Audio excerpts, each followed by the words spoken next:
Shalom Jam Yulong, selamat tahun baru, puji Tuhan. Kita saat ini Tuhan berikan lagi waktu dan kesempatan untuk ada di hari Minggu yang pertama di tahun yang baru, tahun 2025. Puji Tuhan, Tuhan Yesus baik. Dan hari ini saya akan berbicara tentang firman Tuhan, saya akan berbicara tentang apa yang Tuhan mau dalam hidup kita, untuk kita lakukan, untuk menjadi standar kita, hal yang akan menjadi kunci kesuksesan kita di tahun 2025 untuk saya dan saudara. Untuk saya dan saudara belajar melakukan 3 hal ini sehingga tahun 2025 itu akan menjadi sesuatu yang berbeda lagi, yang membuat kita merasa lebih baik. Dan di akhir tahun nanti kita akan melihat, kita akan mengevaluasi bahwa kita menjadi lebih baik karena kita mulai lebih baik lagi, lebih baik lagi melakukan firman Tuhan, memberlakukan firman Tuhan dalam kehidupan kita, memberlakukan firman Tuhan, mengaplikasikan firman Tuhan itu dalam kehidupan kita sehari-hari. Haleluya. Mari kita akan belajar bersama-sama kunci kesuksesan di tahun 2025 menurut firman Tuhan. Sebelumnya mari kita berdoa. Bapa di dalam surga, kami mengucap syukur karena ini hari Minggu yang pertama di tahun 2025. Kami boleh melihat kasih setia Tuhan dalam hidup kami di tahun yang sudah berlalu, tahun 2024. Dan hari ini lagi kami ingin belajar lagi melihat apa rencanamu, apa yang kau inginkan dalam hidup kami untuk di tahun yang baru ini. Dengan kepercayaan yang sungguh bahwa Tuhan tidak pernah akan meninggalkan kami. Terima kasih Tuhan, kami siap belajar dari firman Tuhan. Biar Roh-Mu mengurapi hamba-Mu yang akan berbicara, kami semua yang akan mendengar, dan kami semua yang akan belajar melakukan firman Tuhan. Di dalam nama Tuhan Yesus, haleluya, amin.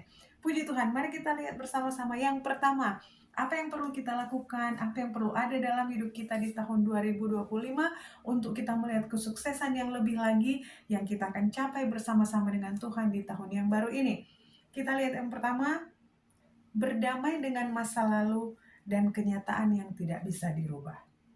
Mari kita latih diri kita untuk berdamai dengan masa lalu kita dan berdamai dengan kenyataan-kenyataan yang sudah tidak bisa kita rubah. Ada banyak orang-orang Kristen yang masih stuck dengan hal-hal di masa lalu yang sudah terjadi yang tidak bisa dirubah lagi. Jadi kehidupannya begitu terus. Setiap kali bicara, setiap kali sharing, dia akan selalu membawa hal-hal yang terjadi di masa lalu yang sudah tidak mungkin dirubah. Itu yang memenuhi pikiran atau memenuhi ruang-ruang yang ada di kehidupannya, sehingga sangat sulit untuk melihat ke depan. Apa yang menjadi masa lalu dan kenyataan yang sudah terjadi dalam kehidupan saya dan saudara di tahun yang lalu, atau bahkan masih ada beberapa tahun lalu yang masih kita bawa-bawa sampai hari ini, saya kira kita perlu untuk berdamai dengan itu. Let go, kalau itu memang harus let go. Artinya, udah, lupakan saja, biarkan itu sudah terjadi, ya sudah terjadi, ya sudahlah. Kita juga perlu memperhatikan diri kita juga perlu untuk tahu bahwa semua yang sudah terjadi, kenyataan yang sudah terjadi yang mungkin menyakitkan kita, mungkin sampai hari ini kita bisa terima, sudah terjadi, tidak bisa lagi dirubah. Jangan biarkan itu memenuhi atau ambil semua space di pikiran kita. Jangan biarkan itu yang akan menjadi dasar kita melakukan segala sesuatu dalam kehidupan kita di tahun 2025. Berdamailah dengan masa lalu, dengan kenyataan yang sudah tidak bisa kita rubah lagi. Itu akan membuat kita lebih lega dan akan membuat kita lebih gampang untuk menjalani tahun 2025. Firman Tuhan berkata, manusia boleh berencana, tapi Tuhan yang menentukan. Kita juga boleh ada rencana yang banyak. Mungkin ada rencana-rencana di masa lalu, tahun 2024 mungkin, atau sebelumnya yang tidak terjadi atau belum terjadi. Dan kita mulai sedih, mulai sakit hati, mulai kenapa harus seperti ini, kenapa harus seperti itu. Akhirnya harusnya saya seperti ini, harusnya sudah capai target begini. Tapi karena dia begitu, karena yang ini begini, begitu, itu sudah tidak bisa dirubah. Dan saya harap kita belajar untuk berdamai dengan situasi itu, dengan kenyataan itu, karena itu sudah tidak bisa kita rubah lagi. Dalam firman Tuhan, Filipi 3 ayat 13, yang punya Alkitab boleh lihat bersama-sama. Filipi 3 ayat 13, di situ dikatakan, saudara-saudara, aku sendiri tidak menganggap bahwa aku telah menangkapnya. Tapi ini yang kulakukan, aku melupakan apa yang telah di belakangku dan mengarahkan diri kepada apa yang di hadapanku. Ini kata Rasul Paulus waktu dia menulis surat untuk jemaat yang di Filipi. Dia berkata bahwa ini yang dia lakukan. Sebaiknya dia lupakan yang telah terjadi, hal-hal yang membuat mungkin dia kecewa, membuat dia sedih, membuat dia rugi. dan dia mulai mengerahkan pikirannya ke depan. Dia mulai mengerahkan diri kepada apa yang di hadapannya. Kalau saudara baca ayat-ayat selanjutnya, dikatakan di situ bahwa fokusnya kepada hadiah panggilan surgawi yang ada dalam kehidupan dia.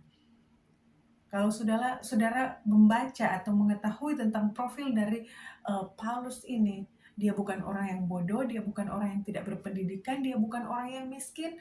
Dia sepertinya sukses dalam segala hal, termasuk dalam pengetahuan akan firman Tuhan. Dia sangat jago. Tapi dikatakan dalam firman Tuhan, kehidupannya itu harus diproses Tuhan dari nol lagi untuk benar-benar dia datang total melayani Tuhan.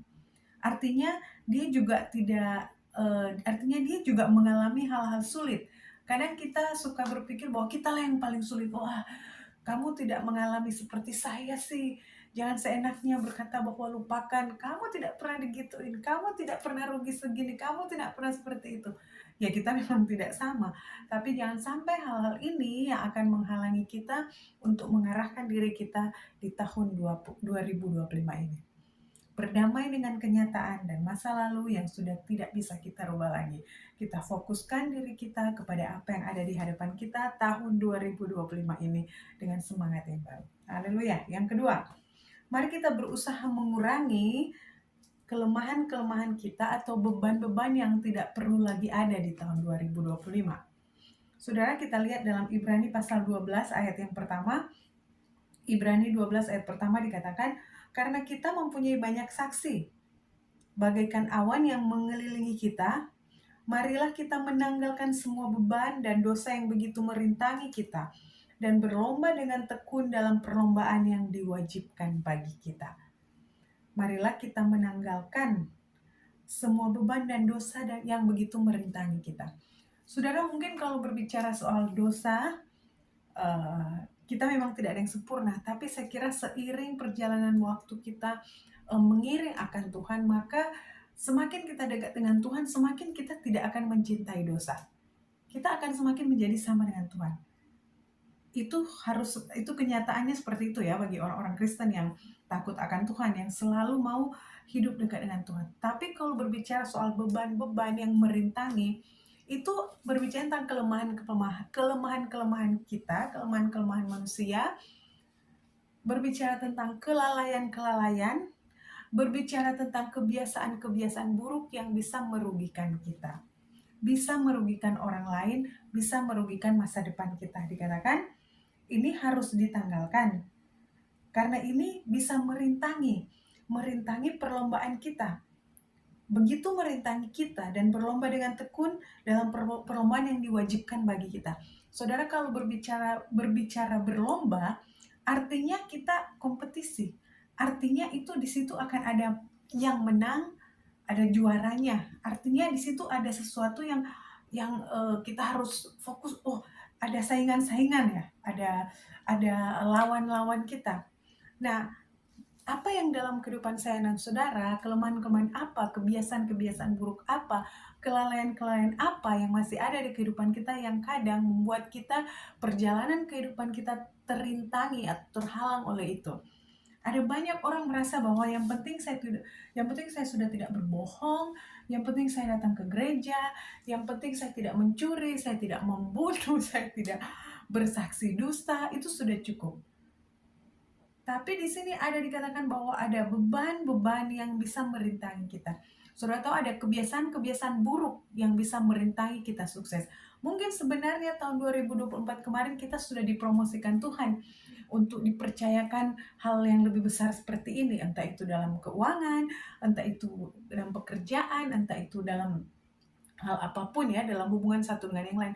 Tapi kita masih ada kelalaian-kelalaian, ada kebiasaan-kebiasaan buruk yang masih ada di kita, yang kita tidak mau rubah. Akhirnya kita terhalang. Contoh kecil misalnya, sekarang semakin kompetitif ya. Kalau dalam pekerjaan saya, jadi biasanya kalau misalnya orang mau interview, oke, interview, jam 5 interview, ditanya pakai baju apa, oh pakai baju yang penting rapi gitu. Kemudian biasanya kita kasih tahu, oh kalau bos yang ini dia tidak terlalu neko-neko, yang penting tahu kerja, dia nggak peduli latar belakang seperti apa. Kalau bos yang satu ini dia biasanya nggak peduli bisa kerja atau enggak, tapi karakter ya. Jadi di situ ada syarat-syaratnya. Tapi ada orang-orang tertentu yang merasa sudah mungkin, yang penting saya bisa kerja kok. Jadi datangnya sudah tidak tepat waktu, pakai baju juga selengean, bawanya bawa, kalau di sini kami harus ada CV atau resume ya. Jadi di situ pengalaman kerja, karena dia merasa dia pengalaman kerja 5 tahun di Singapura, 10 tahun di Taiwan lah, begini begini begini. Jadi nyantai aja dia datang. Dia tidak tahu ada orang lain yang masih baru, karena dia baru jadi dia datang 5 menit sebelum, dia udah standby, dia rapi, walaupun dia nggak ngerti apa-apa. Tiba-tiba dari semua kontestan ini atau semua kandidat ini, yang kepilih yang paling siap untuk diinterview. Padahal dia nggak ada skill apa-apa. Ya kadang mungkin kita sudah bisa dipromosikan di tahun yang lalu, tapi ada kebiasaan-kebiasaan kita yang kita tidak rubah sampai berkat kita untuk yang hal itu tuh harus ditunda oleh Tuhan. Menunda-nunda juga. Kadang mungkin ada target-target yang harusnya kita udah bisa kerjakan di tahun 2024, tapi kita punya kebiasaan menunda. Nanti juga termasuk nanti saya tahun 2025 lah, saya baru komit setiap minggu saya ke gereja. Nanti tahun 2025. Dia lupa bahwa itu juga janji dia di awal tahun 2024. Nantilah tahun 2024. Dia tidak tahu kadang Tuhan udah standby di situ menyiapkan sesuatu yang besar. Tuhan kita sangat ini ya saudara, saya kasih tahu, Tuhan kita sangat pintar sekali dalam memberikan reward. Tuhan tidak mau berhutang. Tuhan kita bukan Tuhan yang suka berhutang. Artinya dia sangat menghargai jeripaya atau effort atau apapun yang dilakukan anak-anaknya untuk menyenangkan dia. Apapun yang saat ini masih ada dalam kehidupan kita, kelemahan-kelemahan kita, kebiasaan-kebiasaan buruk kita yang bisa merintangi kita, mari kita belajar tanggalkan bersama-sama. Amen. Yang terakhir di sini saya mau bawakan bahwa jadi yang pertama tadi berdamai dengan kenyataan yang sudah terjadi dengan masa lalu kita. Kemudian yang kedua berusaha mengurangi kelemahan atau beban kita. Yang ketiga di sini berdamai dengan masa depan yang masih misteri. Dalam Amsal pasal 23 ayat 17 sampai yang 18 dikatakan, janganlah hatimu iri kepada orang-orang yang berdosa, tetapi takutlah akan Tuhan senantiasa, karena masa depan sungguh ada dan harapanmu tidak akan hilang. Haleluya, tahun 2025 memang masih misteri, kita tidak pernah tahu apa yang akan terjadi, ada mungkin kekhawatiran, ketakutan, ragu-ragu, tapi kita mau belajar percaya bahwa firman Tuhan katakan masa depan itu benar ada, saudara, dan harapan kita tidak akan hilang. Masih misteri, ya benar, kita tidak tahu apa yang akan terjadi, iya benar, tapi kita pegang janji firman Tuhan. Mari kita berdamai dengan masa depan kita, kita optimis dengan masa depan kita, bahwa Tuhan menjamin masa depan kita adalah masa depan yang penuh harapan. Masa depan itu sungguh ada dan harapan kita tidak akan hilang. Orang Kristen selalu punya harapan di dalam Tuhan. Amin. Puji Tuhan, biar ini bisa jadi kekuatan kita, bisa jadi kunci sukses kita di tahun 2025. Sama-sama saya dan saudara akan belajar melakukan 3 hal ini. Tuhan Yesus memberkati. Haleluya.